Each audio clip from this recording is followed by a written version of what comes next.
ابراہیم علیہ السلام اپنی بیوی سارا کے ساتھ، سارا، ہاجرہ تو دوسری ہے، سارا پہلے تھی، پہلی بیوی کون ہے؟ سارا، سارا کے ساتھ جا رہے ہیں اور ظالم بادشاہ کے ملک میں گھس جاتے ہیں، اس ملک کو کراس کرنا چاہتے ہیں۔ ظالم بادشاہ کے وزیروں نے لوگوں کو بتایا، بادشاہ کو بتایا ایک آدمی ہے، اس کے ساتھ ایک عورت ہے اور بڑی خوبصورت ہے۔ بادشاہ نے کہا اچھا خوبصورت ہے، کہاں؟ بلا کے لاؤ۔ ابراہیم و سارا بلا کر لائے گئے۔ بادشاہ نے پوچھا یہ تمہاری کون ہے؟ ابراہیم علیہ السلام نے فرمایا یہ میری بہن ہے۔ ابراہیم علیہ السلام نے یہ سن رکھا تھا کہ اس بادشاہ کو اگر یہ کہہ دیا جائے کہ یہ میری بہن ہے تو بھائی کے ساتھ جب بہن کو دیکھتا ہے تو وہ پھر ہاتھ نہیں لگاتا ہے، چھوڑ دیتا ہے۔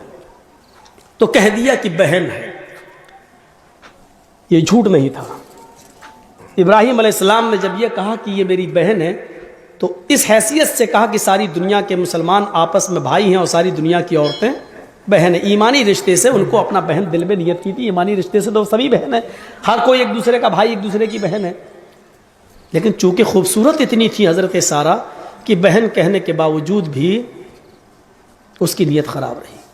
اس نے کہا ان کو کہیں لے جاؤ اور سارا کو ذرا ہمارے دربار میں لے کے آؤ۔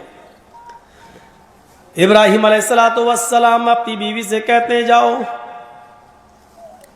ابراہیم علیہ السلام کو ایک جگہ روک دیا جاتا ہے، سارا کو اکیلے لے جایا جا رہا ہے، اور جب بادشاہ کی خلوت میں، بادشاہ کی تنہائی میں سارا کو کر دیا جاتا ہے تو بادشاہ نے سارا نے دعا مانگی، الہ العالمین میں اپنے شوہر ابراہیم کی امانت ہوں اور آج تک میں نے تیرے دین کی کبھی مخالفت نہیں کی ہے، اے اللہ اس ظالم بادشاہ سے میری عزت و آبرو کی حفاظت فرما۔ یہ کہہ کر بادشاہ نے جب اس سارا کی اوپر اپنا ہاتھ بڑھایا تو سارا کی دعا رنگ لائی اور سینے کے پاس آتے آتے ہاتھ رک گیا، نہ آگے بڑھ رہا ہے، نہ پیچھے ہٹ رہا ہے، نہ نیچے ہو رہا ہے، نہ اوپر جا رہا ہے، یہیں پر آ کر شل ہو جاتا ہے۔ جیسے یہ سارا علیہ السلام ہے اور یہ ان کے سینے کا حصہ ہے، ایسے اس پہ پکڑ کے ہاتھ مارا، یہ بس یہاں پر رک گیا، اب نہ آگے بڑھ رہا، نہ پیچھے ہٹ رہا، نہ ادھر ہو رہا، نہ ادھر ہو رہا۔ چیخ کر کہتا ہے سارا تیرے پاس کوئی خدائی طاقت ہے جو میرے ہاتھ کو مضبوطی کے ساتھ پکڑے ہوئے ہے، اللہ سے دعا کر، میں وعدہ کرتا ہوں کہ میں تجھے ہاتھ نہیں لگاؤں گا۔ حضرت سارا نے دعا کی اور بادشاہ کا ہاتھ صحیح ہو گیا۔ پھر نیت خراب ہو گئی اس کی، پتہ نہیں، ہو سکتا ہے آٹومیٹک ہو گیا ہو۔ اس نے دوبارہ ہاتھ بڑھایا تو دوبارہ پھر ہاتھ وہیں پر رک گیا، حضرت سارا کے تھوڑا پاس۔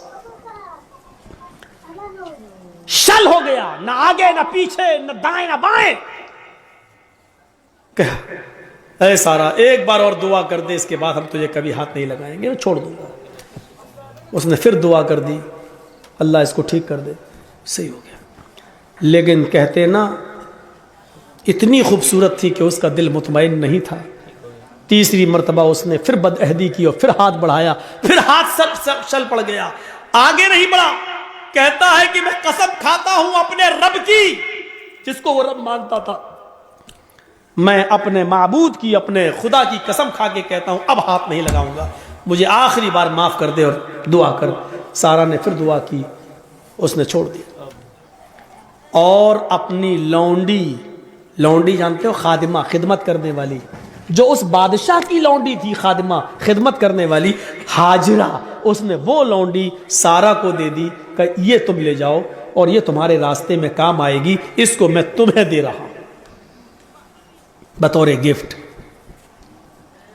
حضرت سارا جب ہاجرہ کو لے کر آئیں تو پوچھا کہ میرے شوہر ابراہیم کہاں ہیں؟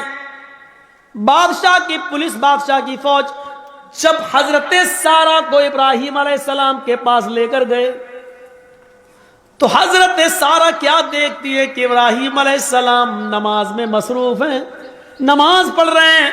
مسلم شریف کی حدیث ہے، وہ نماز میں مصروف ہیں، نماز پڑھ رہے ہیں، اور نمازی میں یہ دعا کر رہے ہیں کہ اللہ میری بیوی کی حفاظت فرما، اللہ میری بیوی کی حفاظت فرما، اللہ ظالم بادشاہ کے ظلم سے ہماری بیوی کو بچا لے۔ نماز میں مصروف ہیں۔ میرے بھائیوں، جب سارا کے اوپر مصیبت آئی اور ظالم بادشاہ نے جب ان کو پکڑا اور اپنے آغوش میں لینا چاہا تو ان کے پتی ابراہیم علیہ السلام نماز کے اندر گر جاتے ہیں، نماز میں مصروف ہو جاتے ہیں، نماز پڑھنا شروع کر دیتے ہیں۔ غور کیجئے، جب کسی کے اوپر مصیبت آئے تو اس کو نماز کے اندر نماز پڑھنا چاہیے، اس کو نماز کے اندر اللہ رب العالمین سے دعا کرنی چاہیے، کیونکہ نماز ایک ماں ہے، آپ کو اپنی آغوش میں لے لے گی، اور جب آپ نماز کی آغوش میں آ جائیں گے تو سارے خطروں سے محفوظ ہو جائیں گے، سارے خطروں سے آپ الگ ہو جائیں گے، پھر کوئی خطرہ نہیں رہے گا، ٹل جائے گا وہ خطرہ۔ آپ کو یاد ہوگا